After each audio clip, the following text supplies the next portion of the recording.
Good evening and welcome to this bulletin from KR News. Just in, some of our older viewers may recall the Byrds' 1965 hit Turn, Turn, Turn, which reached #1 in the Billboard Hot 100. It transpires that the lyrics are taken from the 3rd chapter of Ecclesiastes, which is featured in this week's KRBC reading list.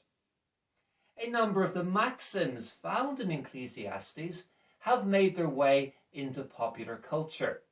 The race is not to the swift, nor the battle to the strong, is not, it seems, from Shakespeare. And the book concludes with some sobering imagery about growing old, becoming hard of hearing and nearsighted, liable to suffering dizzy spells, insomnia, and nocturia, and that, if you didn't know, is having to get up several times a night to go to the loo. Moving on, news is coming in of a state visit taking place in the city of Jerusalem. There are conflicting reports over whether the dignitary is from Yemen or Ethiopia, but it is said that Solomon is sparing no expense to ensure that the Queen of Sheba is suitably impressed with his kingdom. We understand that there will be a banquet followed by a gala ball tonight, and we hope to bring you footage of all the gowns and exotic jewellery in tomorrow's broadcast. Over in Greece, preparations are underway for the collection that Paul of Tarsus is organising for impoverished widows in Judea. Significant funds have already been raised from churches in Turkey and the former Yugoslavia.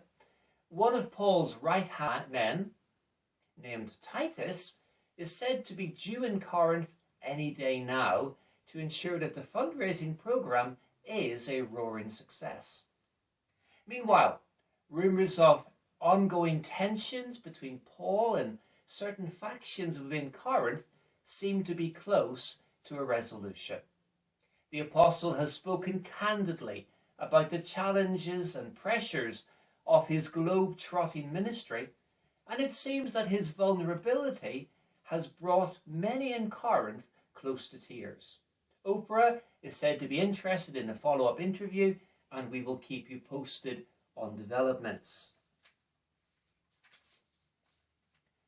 We have breaking news, and I need to bring in our correspondent, Samuel Samuelson.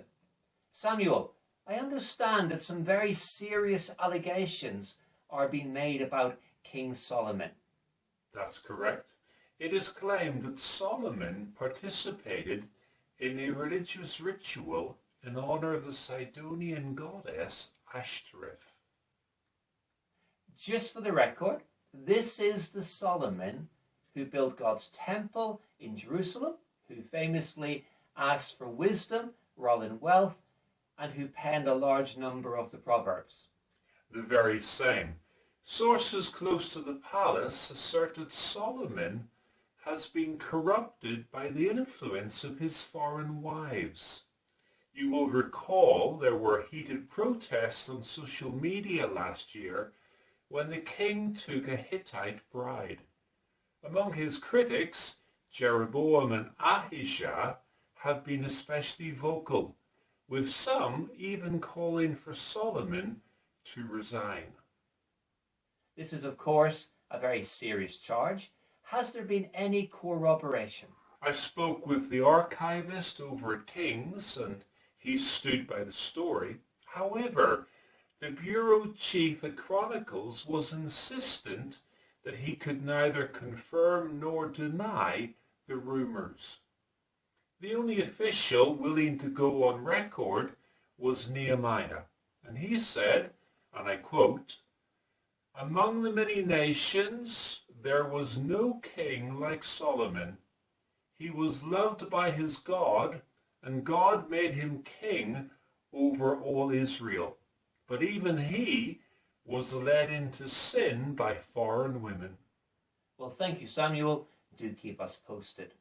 Will do. This week sees the conclusion of our series on biblical proverbs. In view of the growing scandal, it is perhaps just as well that Solomon is taking a break. We are treated instead to insights from the lesser-known Agur and Lemuel. There is also a tribute to the wife of noble character. Interestingly, no mention of 36, 24, 36, but lots to say about kindness, diligence, frugality, and of course faith. Next up, do you remember this image? Last seen outside Sinai, it appears that the golden calf has made a surprising return. Effigies have been erected in Bethel and in Dan, an attempt by Jeroboam to consolidate his hold on power. Protesters were seen waving placards, but the situation has calmed following reports of a lion in the vicinity. Meanwhile, the Egyptian foreign minister has defended his nation's military strike on Jerusalem. He claims this was provoked by the decision to crown Rehoboam rather than the son of Pharaoh's daughter. There have been demands that Egypt return various cultural artifacts looted by their troops, but there has been no official response as yet.